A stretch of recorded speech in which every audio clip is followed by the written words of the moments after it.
I just called to say I love you. Hi, I'm Tracy Lockwood Beckerman. I'm a registered dietitian in New York City, and it's my job to help you figure out what to eat and why. I love this next topic, olive oil. Let's learn all the health benefits of this tasty oil on today's episode of You vs. Food. Oh, and by the way, while you're here, consider subscribing to Well+Good's YouTube channel. I love when people do that. Olive oil is the result of pressing whole olives into an oil. Olives are crushed and macerated to release liquid, which is then processed in a centrifuge to separate the oil and water. Olive oil is a powerful antioxidant. That's right, same kind of compounds found in blueberries, teas, etc. It acts as a scavenger for harmful free radicals and have been shown to reduce chronic disease. Olive oil primarily contains monounsaturated fats, or oleic acid, which makes up 73% of the total oil content.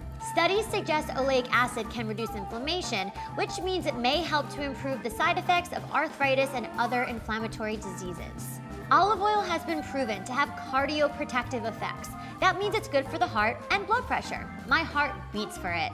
And some research shows that consuming olive oil in conjunction with foods rich in lycopene, such as tomatoes and carrots, may result in increased cardioprotective effects. So, drizzle some olive oil on your Greek salad. For shizzle, my drizzle. It also contains large amounts of vitamins E and K, both of which can help with keeping your hair shiny and smooth. It takes 80 to 100 pounds of olives to make 1 gallon of olive oil. So if you ever wonder why olive oil is so expensive, well, that's why.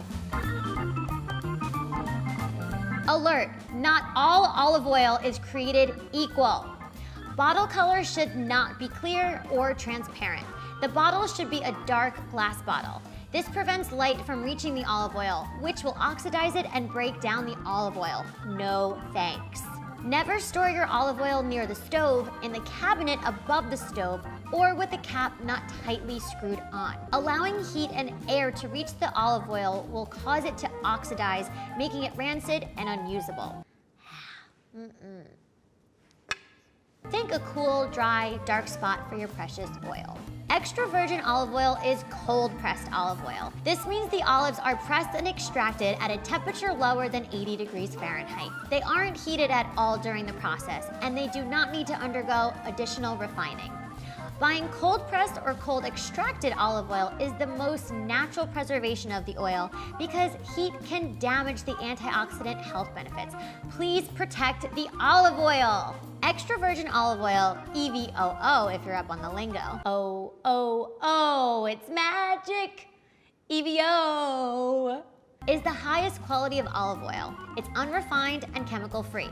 You'll want to use it for salad dressings, or even better, for dipping bread into. If your oil is not labeled EVOO, then it has been either chemically or heat pressed, so probably better as a cooking oil instead of a drizzling or dressing oil. The fresher the olive oil, the higher the polyphenol content and the more health benefits associated with consumption. Look for bottles with a labeled harvest date and buy within 15 months of that date. Just like there are wine sommeliers, there are olive oil sommeliers, the master tasters of olive oils. Olive oil loses its flavor when exposed to high heat. You want to keep olive oil below 375 degrees. The higher temp you cook it at, the more you'll destroy the oil's polyphenols and other healthy compounds. EVOO can be used as a coating for protein or vegetables when baking, or simmering at a low temperature. And it's great tossed in pastas, cooked veggies, or from other foods at room temp. You can actually try baking cakes with olive oil, as it may yield a healthier and moist product. However, be sure to follow a recipe, as other ingredients, temperatures, and cook time will vary. Olive oil cake is a great way to put this healthy fat into your dessert. After all, it's a better alternative to shortening and butter. Olive oil, it's great. It's my preferred oil because it gives you some amazing health bennies without putting as much of a strain on your liver and kidneys as other fat-full oils like coconut oil. Olive oil is definitely not the pits. See you next time for another episode of You versus Food. I love you. You love me. You're subscribing to Well+Good's YouTube channel because we're family.